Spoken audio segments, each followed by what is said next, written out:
So today, guys, we are talking about to and ing, okay, and when to use either one, okay? This can be a bit confusing sometimes. When you're forming sentences, should you use the verb with to or with ing? Some refreshing today and just have a look, see if we can clear up any confusion for you. Okay, to or ing, okay. We can ask some questions later and introduce ourselves in a while. So first we'll just have a look at this. So when you see to with the verb, this is called form, okay?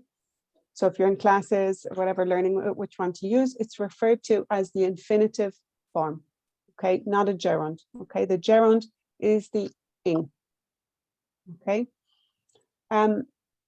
To is a preposition that is part of the combination, okay? It forms the infinitive verb. Sometimes you might hear a teacher saying the infinitive without to, or the bare infinitive, okay? The bare infinitive means when there's no to, we just use the base verb on its own, okay? Yeah, it can be confusing deciding in a sentence, especially the longer the sentence gets, it's difficult to decide which one to use. So hopefully we can clear up some confusion, okay? There are times when it's possible to use both, okay? So we might have some examples of that today, okay? So the gerund form is the form of the verb that ends in ing, okay? Can be used as a noun, okay? A noun. So if you're saying the name of an activity as a noun, for example, swimming, okay?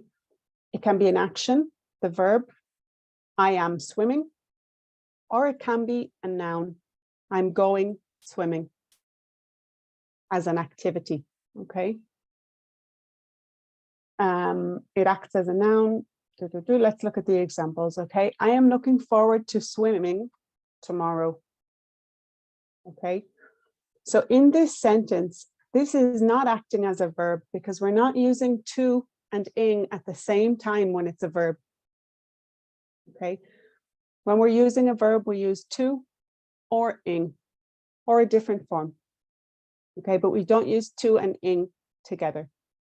So in this sentence, swimming is acting as a noun, an activity, okay?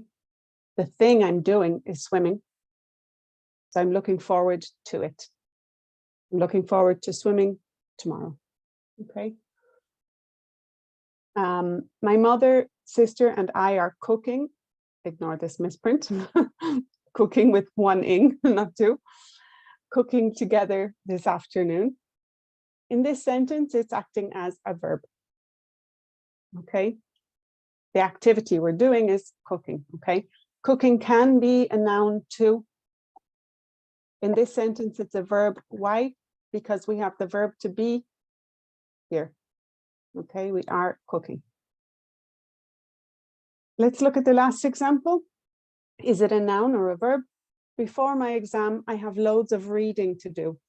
Is this a noun or a verb?